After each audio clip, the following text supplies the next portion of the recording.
বৃষ্টি হলেও জ্বালা আবার না হলেও জ্বালা। কাল থেকে একভাবে বৃষ্টি পড়ছে, একদম ভালো লাগছে না, চার দেয়ালের মধ্যে বন্দি হয়ে আছি। আর যখন খুব বৃষ্টি হয় তখন মনে হয় কবে রোদ দেবে, আবার যখন খুব রোদ দেয় মনে হয় কবে যে বৃষ্টি হবে, এই মনে হয় না বলো? তো বলো সবাইকে গুড মর্নিং, সবাই কেমন আছো বলো? আশা করছি ভালো আছো, সুস্থ আছো।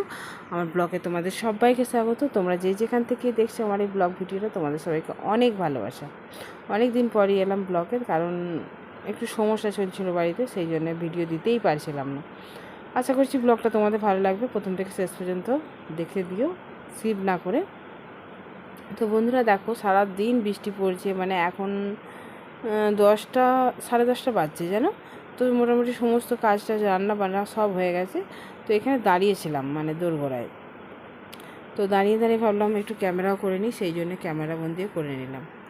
তারপরে দেখো মানে এমনি যখন রোদ দেয় না, আমার ঘরের মধ্যে ক্যান্দাই বলো, কেঁচো বলো, জোঁক বলো, সবাই আসে। তো বৃষ্টিতেও দেখো এসে একজন বসে আছে এখানে, আমার ছোটো ছেলে দেখতে পেয়ে গেছে, বলছে দেখো মা ক্যান্দাই উঠেছে, ক্যান্দাই উঠেছে। সত্যি এগুলোকে দেখলে গা ঘিনঘিনি করে, আমার তো খুব কষ্ট হয়, কিন্তু মারতেও পারি না আমি জানো। তো দেখো এখানে এসে বসে আছে বৃষ্টি পড়ছে বলে। তো আবার ছেলেটাই আমার ঝাঁট দিয়ে ফেলে দিল, আমি আর পারলাম না। একভাবে বৃষ্টি পড়ছে, চার দেয়ালের মধ্যে সবাই বন্দি হয়ে আসছে যেন। আর ছেলেরা এত দুষ্টুমি করছে যে কি বলবো। তারপরে দেখো রান্না সব হয়ে গেছে, কারণ সকালবেলায় আমার রান্না হয়ে যায়, কারণ ও যেহেতু সকালবেলা বেরিয়ে যায়, তো খেয়ে যায় আবার খাবার নিয়েও যায়, সেই জন্য আমি রান্না বান্না সব কমপ্লিট হয়ে গেছে। আর ছেলেরা তো স্কুল টিউশনি কেউই যেতে পারে না, মানে ভীষণ বৃষ্টি পড়ছে, সেই জন্য পাঠাইও নি। পাঠালে আবার নিজেকেও যেতে হবে, আর শরীরের খুব একটা অবস্থা ভালো নয়, ওই চলে যাচ্ছে জানো। দেখো না একভাবে বৃষ্টি, বৃষ্টি থামার নাম নেই, যে বাইরে তুমি একটু বেরোবে না, সে আর উপায় নেই। তারপরে দেখো বৃষ্টি পড়ছে বলে মানে ভীষণ ঝমঝম করে রাত থেকে বৃষ্টি পড়ছিলো, তো সেই জন্য দেখো কারেন্টটাও রাত থেকে নেই জানো, এত মানে সমস্যা। তো সেই জন্যে আরও যেন বিরক্ত লাগছে, মানে এত ঘুম পাচ্ছে। তারপরে বৃষ্টির দিনে ঘুমই পায়, কিন্তু আমার এমনিতে পায় না, কিন্তু আজকে কেন যে ঘুম পাচ্ছে। তো আমার ছেলেও দেখো শুয়ে ঘুমিয়ে গেছে, আর ছোটোটা তো ভীষণ দুষ্টুমি করছে, খালি বলছে বাইরে যাবো। এখন দেখো একটু থামলো জানো বৃষ্টিটা, তো একটুখানি থেমেছে, দেখো আকাশটার অবস্থা দেখো, এক্ষুনি নেমে যাবে। তো ঝমঝম করে বৃষ্টি হচ্ছে জানো।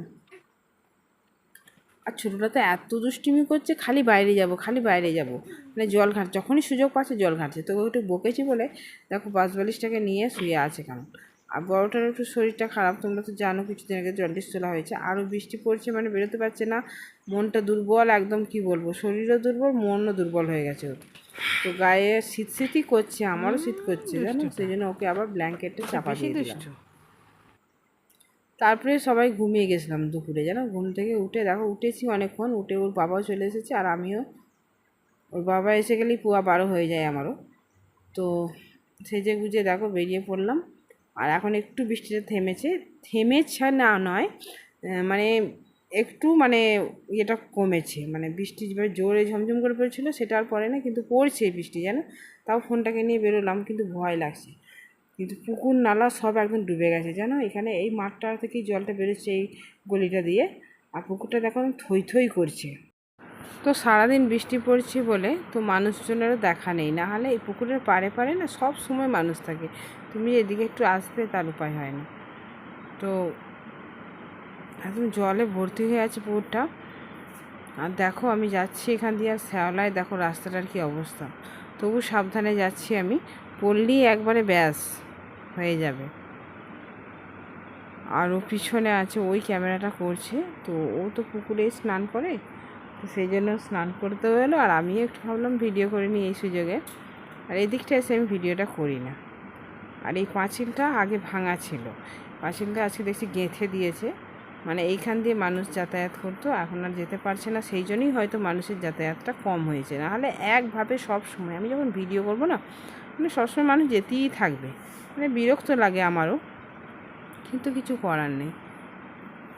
তো যাই হোক, দেখো কি সুন্দর লাগছে, দূরটা আরও সবুজ হয়ে আছে, কিন্তু আকাশটার অবস্থা দেখো যেন, আর দেখো বৃষ্টি আসছে, আর আমি এখানে দাঁড়িয়ে আছি, তা ওকে বলছি যে এখানে মানে বৃষ্টি আসবে। তো তারপরে দেখো এইভাবে এখানেই দাঁড়িয়ে দুটো শট বানালাম। তো ভীষণ বৃষ্টি পড়ছে বলে আবার বাড়ি ফিরতে হলো। আর ওরও স্নান হয়ে গেছে, আর আমি এখানে একটু অ্যাক্টিং করে তোমাদের দেখিয়ে দিলাম কেমন হয়েছে, কিন্তু অবশ্যই কমেন্ট বক্সে জানিও। তারপরে দেখো ঘরে এসে লাল চা বানিয়েছি আমি, তো সেটাই রেডি করছি সবাই মিলে খাবো বলে। আর সারাদিন আমি কি করলাম, কিভাবে কাটালাম সেটা তোমাদের সাথে সবটাই শেয়ার করলাম। আশা করছি তোমাদের সবারই ভালো লেগেছে। আর যদি ভালো লেগে থাকে কোনো জায়গায় তো লাইক কমেন্ট শেয়ার অবশ্যই করো। আর নতুন বন্ধুরা যারা আজকে চ্যানেলে আমার প্রথম এসেছো, তোমরাও কিন্তু আমার এই ছোট্ট চ্যানেলটাকে সাবস্ক্রাইব করে দিয়ে পাশে থাকো। আবার দেখা হবে নেক্সট কোনো ভিডিও বা রেসিপির সাথে। ততক্ষণের জন্য তোমাদের সবাইকে বাই। ভালো থেকো সবাই।